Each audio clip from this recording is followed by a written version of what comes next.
स्वागत है आप सभी का आपके अपने चैनल अनमोल इतिहास में। अगर आपको ये वीडियो किसी और लैंग्वेज में सुनाई दे रही हो तो सेटिंग के ऑप्शन में जा करके आप वहां से अपनी लैंग्वेज चूज कर सकते हैं।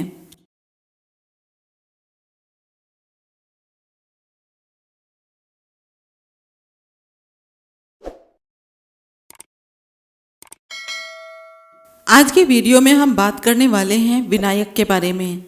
विनायक, जिसे आमतौर पर लोग भगवान गणेश, गणपति, विनायक के नाम से भी जानते हैं। तो चलिए शुरू करते हैं हम आज का वीडियो। इनका जिक्र बौद्ध धर्म के महायान शाखा से लेकर आज के हिंदू धर्म में खूब किया जाता है। तिब्बती परंपराओं में विनायक के संबंध में बहुत ही महत्वपूर्ण जानकारी मिलती है। तिब्बती ग्रंथों में विनायक के बारे में जो जानकारी मिलती है उसी जानकारी के साथ वीडियो की शुरुआत करते हैं। महायान सूत्र में विनायक का उल्लेख मिलता है, जहां पर उन्हें एक बहुत ही शक्तिशाली धम्म रक्षक के रूप में वर्णित किया गया है। विनायक को शिंगोन संप्रदाय का एक प्रमुख देवता भी माना जाता है। यह भारतीय संप्रदाय नहीं है, इसीलिए इसका ऐसा नाम है। इस संप्रदाय में विनायक को कांकीटेन भी कहा जाता है।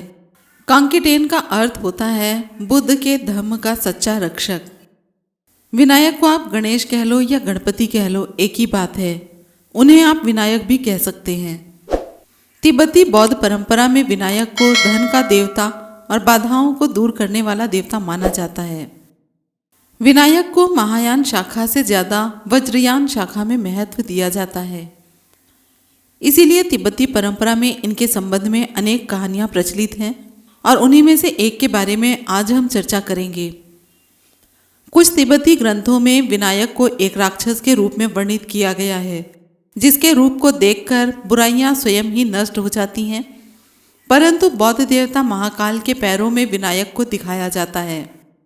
किसी और वीडियो में महाकाल के बारे में बात होगी। महाकाल शिव नहीं है। आजकल मान्यता ऐसी है कि महाकाल शिव को कहा जाता है।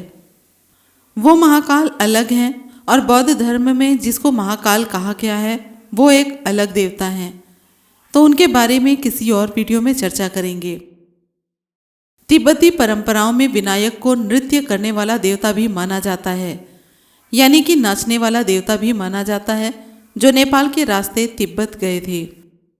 तिब्बती परंपरा में विनायक को बोधिसत्व अवलोकितेश्वर यानी कि शिव का अवतार माना जाता है, जबकि हिंदू धर्म में गणेश को शिव का पुत्र माना जाता है और तिब्बती परंपरा में कहें या बौद्ध धर्म में विनायक को अवलोकितेश्वर का अवतार माना जाता है, ना कि पुत्र माना जाता है।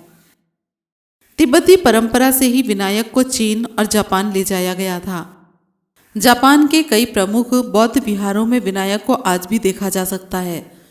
वहां पर विनायक को हिंदू देवता के तौर पर नहीं बल्कि बौद्ध देवता के रूप में पूजा जाता है। अब यहाँ के जो हिंदू जाते हैं जापान, तो वो वहाँ देखते हैं तो उन्हें ऐसा लगता है कि ये तो गणेश जी हैं हमारे, और हमारा हिंदू भी यहीं पर है। बेचारे इतने कंफ्यूज हो जाते हैं क्योंकि उन्हें बौद्ध धर्म के बारे में पता नहीं होता है और इतिहासकारों ने इस चीज़ के बारे में उन्हें पढ़ाया भी नहीं होता है।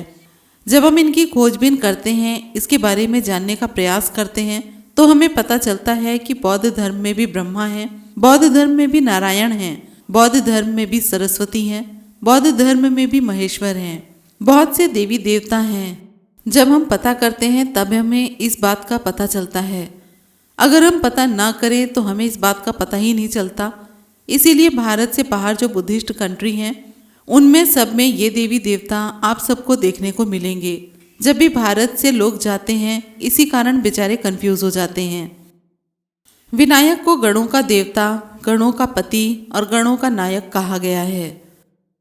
यहाँ पर आपको एक चीज़ समझनी पड़ेगी। गणों का पति यानी गणपति, गणों का नायक यानी गणनायक, यानी कि एक देवता के रूप में भी इनको प्रस्तुत किया गया है। विघ्नराज, एकदंत, हिरंबा, लंबोदरा, गजानन आदि के नामों से भी इनको जाना जाता है। जो नाम वहाँ पर मिले हैं सारे नाम यहाँ पर बताए गए हैं और यही नाम भारत में भी प्रचलित हैं। ज़्यादा कोई फर्क नहीं है। तिब्बती परंपराओं में विनायक को अक्सर लाल रंग के रूप में दर्शाया जाता है, जिसे ध्यान का रूप कहा जाता है। सफेद रंग के रूप में विनायक को जब दर्शाया जाता है तब उनका जो स्वरूप है वो बाधाओं को दूर करने वाला होता है, तब उन्हें सफेद रंग में दिखाया जाता है। जब विनायक को नीले रंग के रूप में दिखाया जाता है तब वो एक स्वामी के रूप में होते हैं, क्योंकि नीला रंग स्वामी का रूप होता है। जैसे हमारे देवी देवताओं के रंग नीले ही थे, तो वो स्वामी के रूप में प्रस्तुत किए गए हैं, इसीलिए उनके रंग नीले हैं। तिब्बती परंपराओं में विनायक का वाहन छुछुंदर है। वहाँ पे चूहा नहीं है, छछूंदर है। जबकि हिंदू धर्म में जो गणेश का वाहन है वो है चूहा। कभी कभी तिब्बती परंपराओं में विनायक को मोर के साथ भी दिखाया जाता है, जो उनको नायक के रूप में प्रस्तुत करता है। जब वो मोर के रूप में दिखाए जाते हैं, यानी कि नीला मोर, तब वो नायक के रूप में प्रस्तुत किए जाते हैं। कभी कभी तिब्बती परंपराओं में विनायक बाधाओं के निर्माता भी बन जाते हैं। कभी कभी ऐसा होता है कि वे बाधाओं को भी निर्माण कर देते हैं। इसी समय जो बौद्ध धर्म में महाकाल हैं वो उन्हें अपने पैरों से कुचल देते हैं। इसीलिए आप लोगों ने कई मूर्तियां भी देखी होंगी महाकाल की, जिनमें विनायक उनके पैरों में हैं। उन मूर्तियों को देखकर काफ़ी लोगों को बुरा भी लगता है कि भगवान गणेश को पैरों से दबाया गया है, लेकिन इसके पीछे का कारण क्या है वो ये जानते नहीं हैं, क्योंकि उन्होंने पढ़ा ही नहीं होता है और न ही किसी ने उन्हें बताया होता है। बौद्ध धर्म में गणेश उच्च देवताओं में नहीं है, बल्कि निम्न देवताओं में हैं। धम्म के रक्षक हैं तो उन्हें प्रमुख देवता भी नहीं माना जाता है, ये ध्यान देने वाली बात है। मानव गुह्य सूत्र में विनायक की उत्पत्ति का जो विवरण है वो 4वीं शताब्दी ईस्वी का ग्रंथ माना जाता है। गुप्त काल में बनाई गई महायान शाखा की मूर्तियों में विनायक को नृत्य करते हुए दिखाया जाता है, जिसे महायान ग्रंथों में नट गणपति कहा जाता है। नटराज का नाम तो आप लोगों ने सुना होगा, नटराज की मूर्तियां भी देखी होंगी।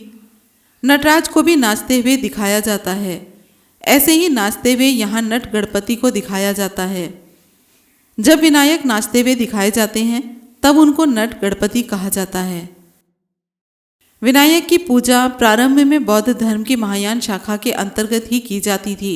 इसके कई प्रमाण भी देखने को मिलते हैं। आप किसी भी भारत के बाहर बौद्ध देश में चले जाएं, वहां आपको गणेश की मूर्तियां मिल जाएंगी। ये प्रमाण है कि यहाँ महायान शाखा और वज्रयान शाखा की बात चल रही है। विनायक एक ऐसे देवता हैं जिनका उल्लेख बौद्ध धर्म की महायान शाखा और आज के हिंदू धर्म में किया जाता है। इसका कारण है कि गुप्त काल में महायान शाखा का वर्चस्व सबसे ज़्यादा था और आज स्थिति बिल्कुल उल्टी है। इसीलिए हम ये सब भूल चुके हैं और जब भी कोई ही हमको ये बताता है तो हमको बुरा लगता है, क्योंकि हमने ये कभी सुना ही नहीं होता है। विनायक को बौद्ध धर्म में महायान शाखा में धम्म के रक्षक देवता के तौर पर दिखाया जाता है, जबकि हिंदू धर्म में यह प्रथा ज़्यादा पुरानी नहीं है। आजकल जो हम भगवान गणेश का स्वरूप देखते हैं वो स्वरूप बिल्कुल नया है, ज़्यादा पुराना नहीं है।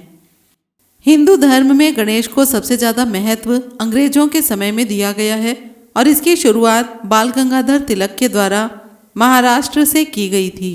वहाँ पर सबसे ज़्यादा गणपति को महत्व दिया जाता है। गणपति बप्पा मौर्य, यह भी आपने सुना होगा, और यह अंग्रेजों के समय से हुआ है, उससे पहले इनका इतना महत्व नहीं था। हिंदू धर्म में गणेश को शुरुआत में इतना महत्व नहीं दिया गया था जितना कि वर्तमान में दिया जा रहा है, और यह अंग्रेजों के समय से हुआ है, उससे पहले इतना महत्व नहीं दिया गया था। विनायक का उल्लेख बौद्ध धर्म की महायान शाखा और वज्रयान शाखा में खूब किया गया है। भारत के बाहर जितने भी बुद्धिस्ट देश हैं उनमें आज भी विनायक की मूर्तियों को देखा जा सकता है, क्योंकि विनायक प्रारंभ में महायान शाखा के ही देवता थे। इसी कारण जब महायान शाखा का प्रचार प्रसार हुआ तो विनायक भी उनके साथ चले गए। इसीलिए भारत के बाहर जो बुद्धिस्ट कंट्री है उनमें गणेश की मूर्तियां मिलती हैं और वहाँ पर उन्हें आजकल एलिफेंट हेडेड बुद्धा कहा जाता है। आप भी एलिफेंट हेडेड बुद्धा के बारे में पता कर सकते हैं। जब भी कोई चीज़ देखो बाहर के देश में, पहले उसके बारे में पता करो, तब प्रश्न खड़ा करो। लेकिन हमारे यहाँ के लोग पहले ही प्रश्न खड़ा कर लेते हैं, क्योंकि उन्होंने भारत में तो कुछ और ही देखा होता है, और जो बाहर देखते हैं उन्हें ऐसा लगता है कि यह हमारा ही है, और ऐसा इसीलिए है क्योंकि बौद्ध धर्म का जो स्वरूप है भारत से बिल्कुल खत्म हो चुका है। खत्म कहना तो सही नहीं है, बल्कि उसका नाम परिवर्तित कर दिया गया है और लोग उसे भूल चुके हैं और अब इतिहास में उसे पढ़ाया नहीं जाता है, तो लोग उसे जानना भी नहीं चाहते हैं। तो ये थी वो जानकारी विनायक के बारे में जो बौद्ध धर्म में विनायक का स्वरूप है। ये जानकारी तिब्बती ग्रंथों से ली गई है, क्योंकि ये वहाँ का वर्तमान है। यह हमारा इतिहास है, वो इतिहास जो छुपा दिया गया। आपका एक शेयर, एक कमेंट, एक सब्सक्रिप्शन हम जैसे लोगों को ताकत देता है, जो समाज की भूली बिसरी सच्चाई आप तक लाना चाहते हैं। चैनल को सब्सक्राइब ज़रूर करिए ताकि हम और भी ऐसी सच्चाई आपके लिए ला सकें जो आपको सच सोचने पर मजबूर करे और सीधा दिल तक जाए। आपका साथ ही हमारी सबसे बड़ी ताकत है। मिलते हैं फिर अगले वीडियो में। जय भीम, नमो बुद्धाय, जय संविधान।